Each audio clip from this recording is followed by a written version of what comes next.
What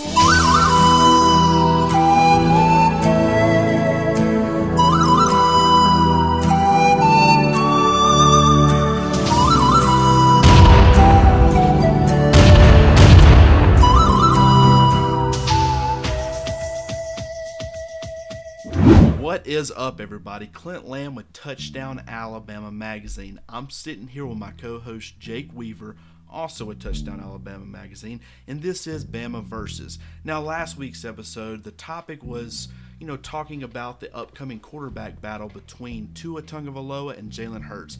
This week's episode is going to be a little bit different, so I'm going to go ahead and kick things to Jake and let him explain to you what we're going to be talking about today. So this week we've decided it's most relevant to discuss two of the best college or football coaches in general in the history of the sport. But we've got Nick Saban and Bill Belichick. Now, obviously, Clint, both of these guys have, kind of dominated their own respective sports, and they've done it in their own ways, even though there's plenty of similarities to draw between the two. And it's hard to compare two guys in two different sports or two different levels of a sport. But I think today we've decided to sit down and we're going to figure out who the best coach really is. Definitely. And to me, what I don't want to happen is for there to be any sort of recency bias. I do understand that the New England Patriots did not have their best performance in the Super Bowl against the Philadelphia Eagles last night, but what we should be looking at is the overall body of work, and both of these head coaches have been the premier guys in their respective on their respective level of football for quite some time. This is not a small sample size. We have been able to gather plenty of data to support the fact that these two guys are the two best football coaches, whether it's on the NFL level or on the collegiate level. Now, to kind of kick things off a little bit, go ahead and tell me some of the reasons why you believe Bill Belichick has been able to find the amount of success that he has since getting to New England in 2001. So the biggest thing with Bill Belichick was, I think a lot of people will point to the fact that he kind of came into a situation his first season where I think they went 5-11, yet turned it around the next year when Tom Brady really took over the reins from Drew Bledsoe. But you have to really look at it like he came into a situation, a collective group of a city that was just absolutely hungry for another elite sports team. Celtics have been so great, and they were hitting those dwindling years where the golden age was behind them.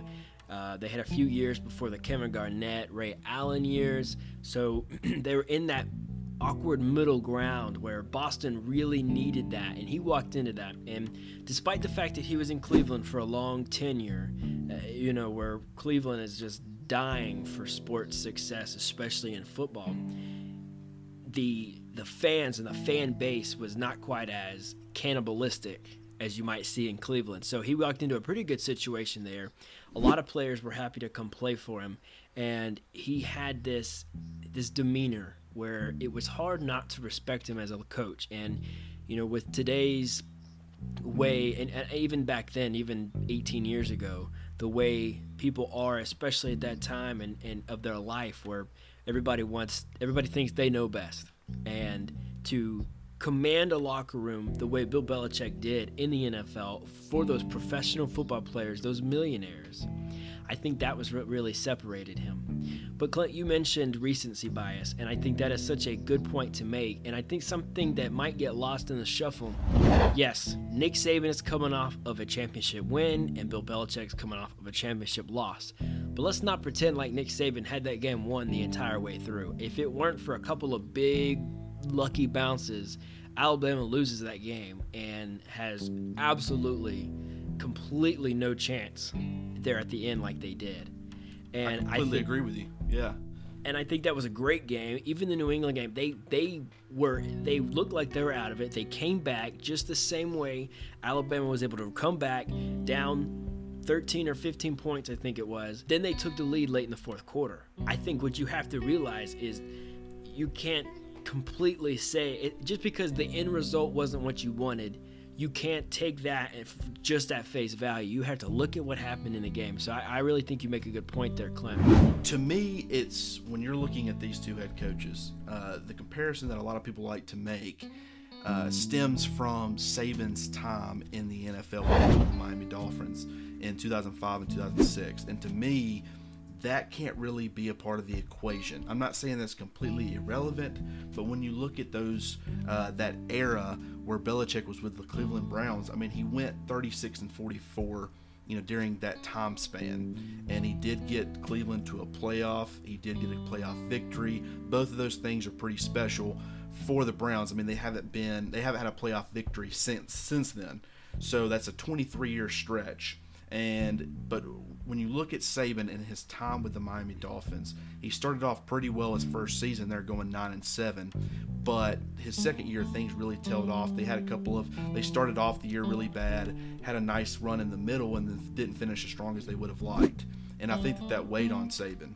And you're a lot more familiar with the quarterback situation in Miami between Dante Culpepper and Drew Brees. Why don't you tell everybody what exactly went down there? So the biggest thing that happened with Nick Saban in Miami was obviously, and he's mentioned this since his departure there, was the fact that the medical team would not allow him to sign Drew Brees due to some lingering, obviously, medical concerns. He reportedly had no interest in New Orleans. He didn't want to go there. He was dead set on Miami. There was a combination of the medical team and Sean Payton's ability to kind of coerce him to comfort to New Orleans was really what ended up being the thing that drew Drew Brees, no pun intended, to New Orleans. And I think what you see is, obviously, Drew Brees went on to win a Super Bowl for the first time in franchise history, and while the Miami Dolphins have done absolutely nothing except sit in their own sorrow, it has been ugly for them. And so I think that when you look at that situation and you say, hey, Nick Saban, you had a terrible, terrible 2 years in the NFL. How could you possibly compare to Bill Belichick?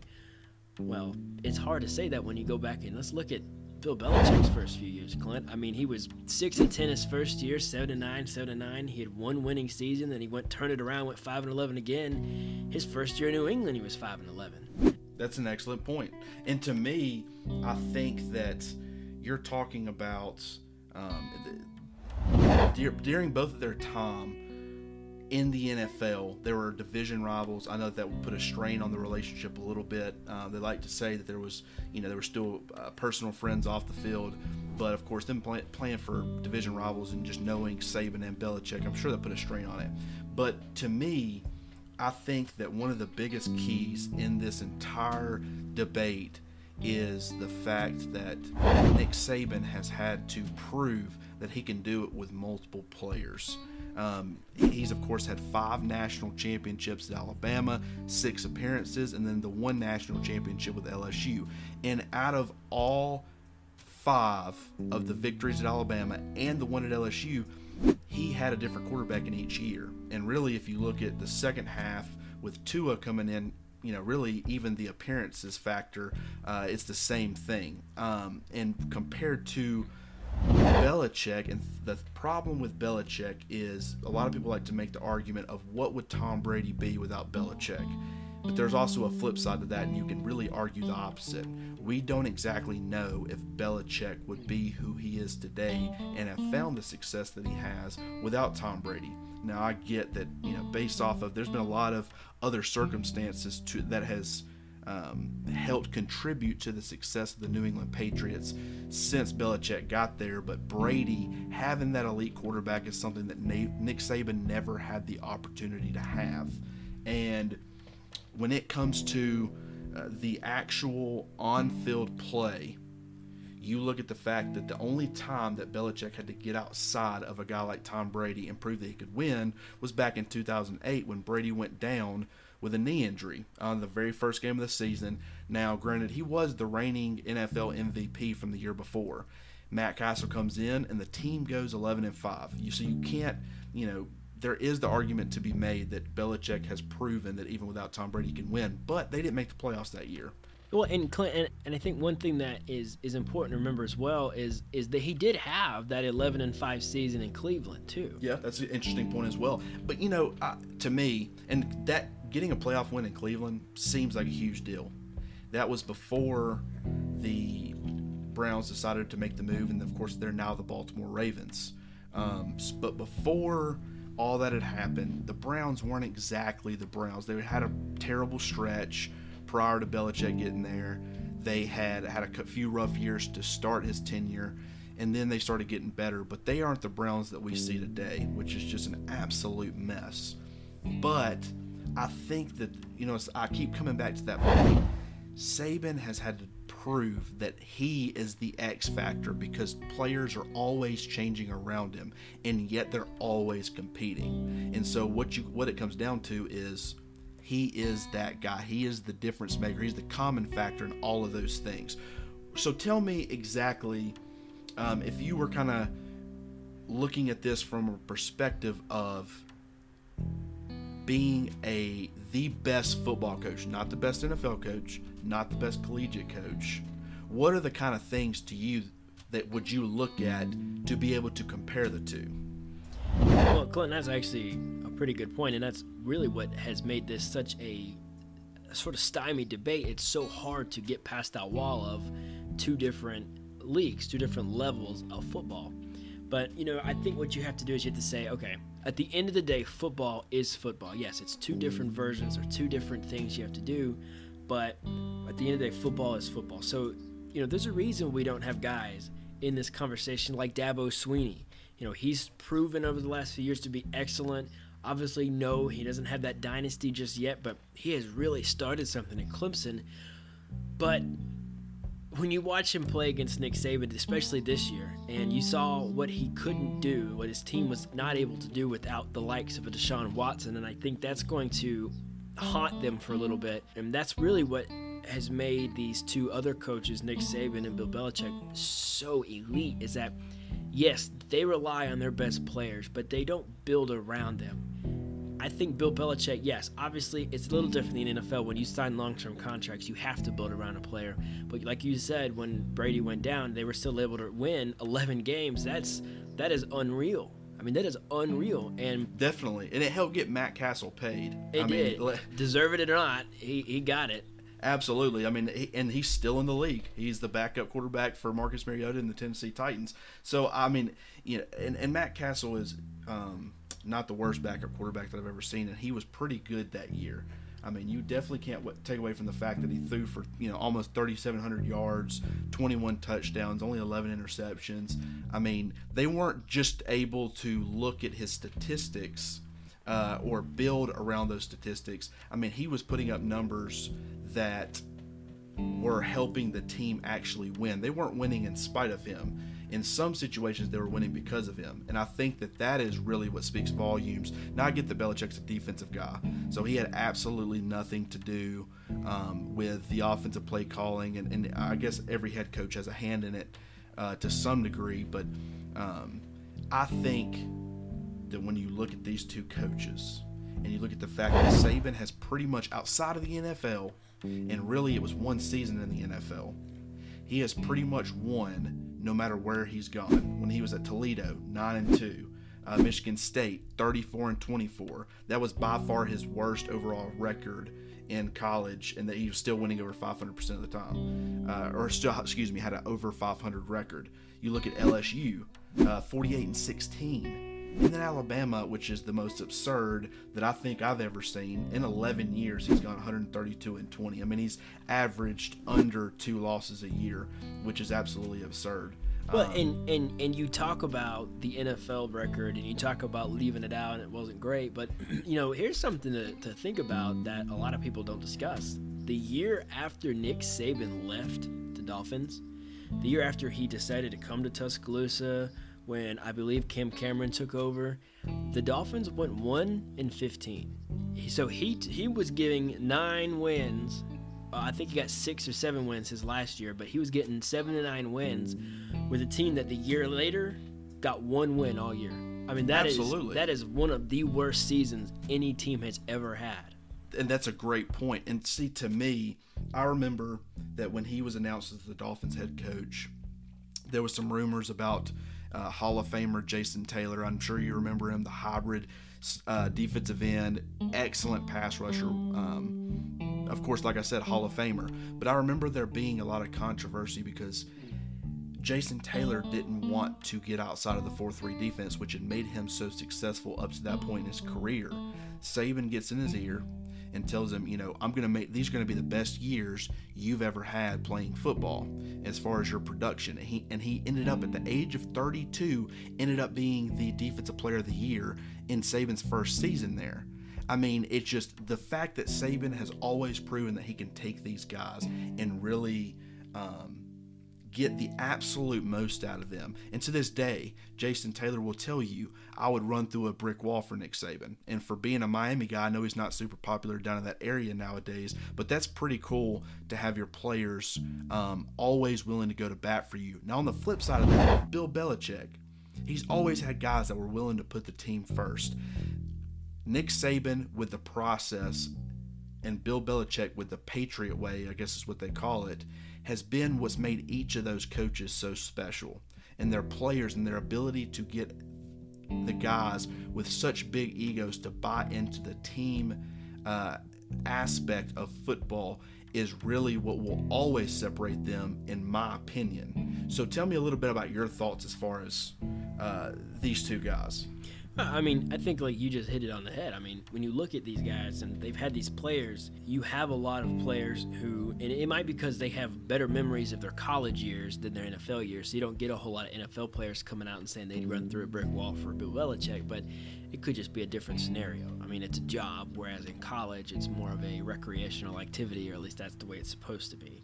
So it might be a little different viewed.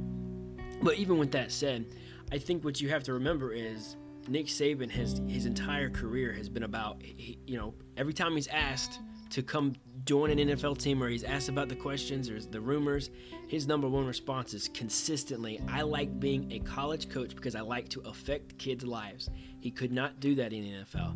They had all grown-up adults. They had kids and wives and, lives outside of that, and you can't have that same impact. And so I think when you look at it, Nick Saban has the emotional aspect way more than I think Bill Belichick did. And that might be why Bill Belichick's worked so well in the NFL. There's not a ton of loyalty like we saw with the whole Malcolm Butler situation just last night. You don't sit one of your best corners during the Super Bowl and then continue to give up 40 points and never play the guy.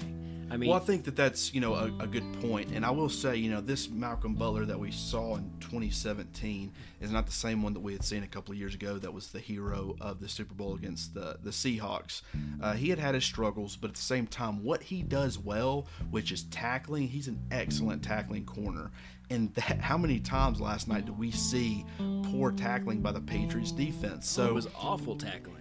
And to me, I think that we do not know the full story here. I think something's going to come out about it because when you look at the fact that it was, I think it was 20 or 30 minutes before kickoff is what Eric Rowe said, that, he was approached and told that he was going to be starting. And not only did he start, Butler didn't even see the field except for one special team snap. And when you see them just absolutely, leaking water on defense like they were last night, and Belichick still didn't make that adjustment and go to a guy that had experience that could be the spark they needed, that will forever be, there's got to be something more there, because if there's not, it will forever be one of the most head-scratching decisions. We look at the fact that Saban made a bold move in the national championship going from Jalen Hurts to Tua Tagovailoa, and while that was kind of criticized at the time, it ended up being the right choice. Now, it could have been just as likely that it wouldn't have been the right choice. And I guess in that moment, things would look a lot differently now. But the fact that Belichick made that call, took Butler out of the starting lineup, and then when things still were going absolutely terrible, he left him on the bench to me, there has to be more. There has to be, and when you look at what a coach does, outside of the game day, he's making those decisions, and I'm sure there was a lot of thought. I'm sure he put a ton of thought into it, and I'm sure he had his reasons, which we may never know. Considering that it's Bill Belichick, we may never know those reasons. But even with that said, even with that known, you still have to look at it from a perspective of, this is a football team, and in the college world, NCAA runs everything. And if the NCAA, you're afraid of them. You don't ever want to do anything to upset them. You don't want them to penalize you. You don't want them to take scholarships, to give you bowl bans, anything like that. So if a player acts up, you have to discipline them.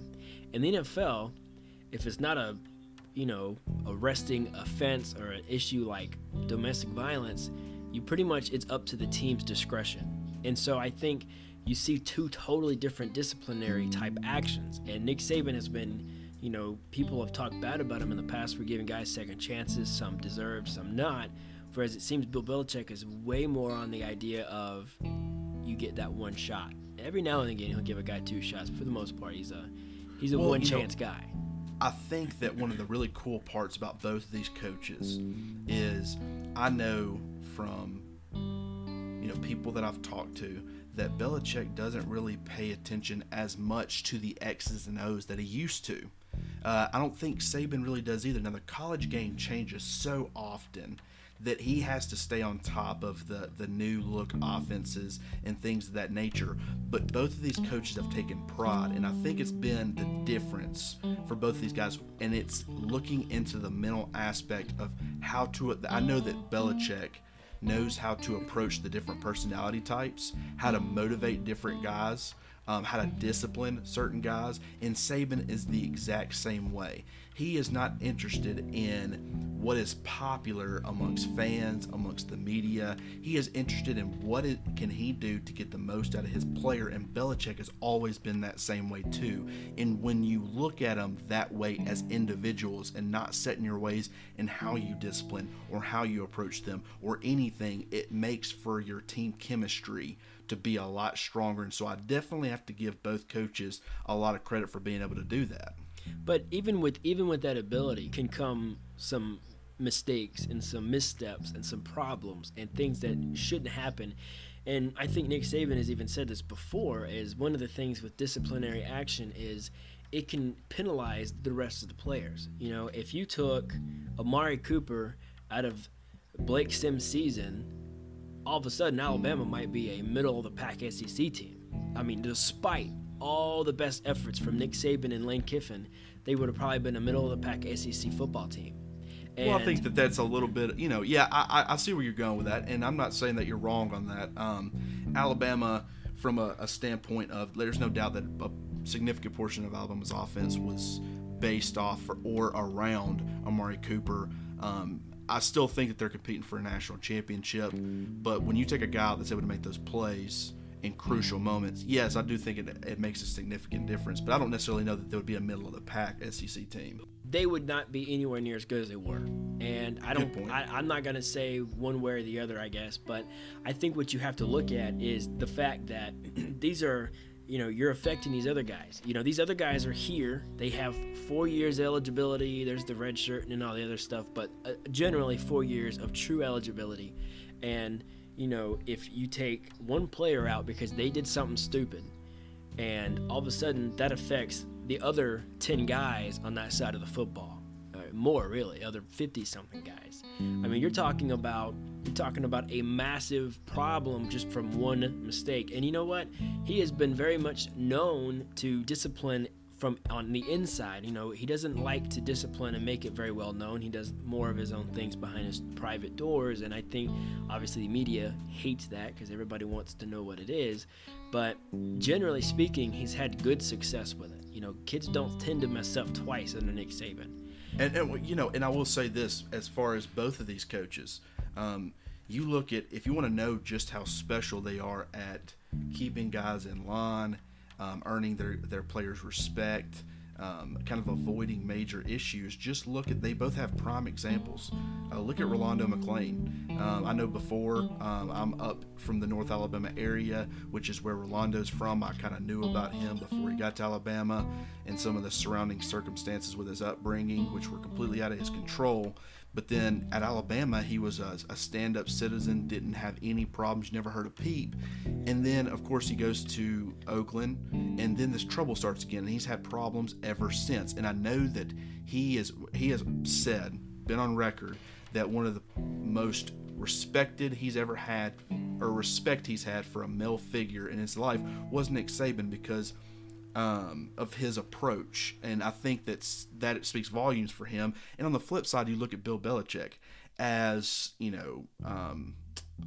a loose cannon as Aaron Hernandez ended up being for a huge percentage of his career with New England. You didn't hear too much bad out of him. He had huge problems coming out of Florida, and yet he gets to New England, and Belichick is able to not only kind of keep him in check for the most part, but make him productive. Now, there towards the end, I know a lot of things went very wrong, and it actually ended up backfiring on, those risks that Belichick and the Patriots used to take on guys with maybe some disciplinary issues coming out of college. They've taken a little bit of a harder stance because of the public backlash from that, but it does speak volumes to both of these coaches. Now, I will say this. We've kind of discussed both of them. There's excellent points to be made, but what we're trying to do today is determine the best football coach of all time. And what's crazy is they're both happening in the same era. I believe Belichick is the best NFL head coach of all time. I think that Nick Saban is the best college football coach of all time. Yes, over Paul Bear Bryant. But pure football coach, if you had to choose one of these guys, who are you going with? Well, I think if you were to maybe have a combination of both leagues, or you had some middle ground there, I think you have to look at both coaches and you have to figure out what they're the absolute best at. And then you obviously, like we've kind of done, is you tear them apart and you put them together again. You figure out who the best one and who still stands. I think, you can't take anything away. I mean, you can't take anything away from a coach who has won 5 Super Bowls and has been there 8 different times. He has completely destroyed the NFL in his tenure. But I mean, look what Nick Saban has done. Nick Saban has gone to multiple different places. He's had so much success. And I think the reason for me personally, that if I was having to choose one, the reason that I would choose Nick Saban to lead my football team is because he does so much more than the X's and O's as far as each individual. He doesn't give up on players, and it seems like Bill Belichick has been very prone to doing that. Again, we saw that yesterday. I think Nick Saban has been so good about not giving up on guys, no matter who they are. And you know what? It was to his own detriment this year. It nearly derailed the national championship game, but he doesn't give up on guys. He trusts. A good point.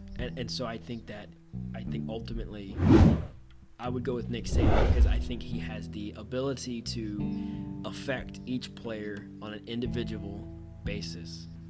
To me, it all comes down to the unknown. We can't know if Belichick would have all these Super Bowl appearances and Super Bowl wins without Tom Brady. What we do know is that Saban has the capability to, you can take any player that has ever played at the University of Alabama and say, okay, if they never come, Alabama still wins national championships. Now, there was a culture that was built early on with guys like Julio Jones and Mark Ingram and some of those early players that really helped set the tone. But at the same time, I think that culture would have been brought because of the guy in charge, and he has proven that he can win with anybody under quarterback, and all of the other positions as well. And so I completely agree with you too. I think you have to go with Nick Saban, but that definitely does not take away anything from Bill Belichick. So, Jake, for the second week in a row, it looks like we are on a complete consensus. I mean, we have not disagreed yet. I'm hoping we do. I want to see how we react to each other. But, with this, I think that we made the right decision. So, guys, it has been a fantastic episode. We are so glad that you guys were along for the ride. If you don't agree with our decision today, let us know.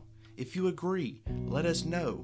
We want to hear from you guys. So if you like this video, give it a like, comment, give us your opinion, and then subscribe. Guys, we're going to be doing this every week.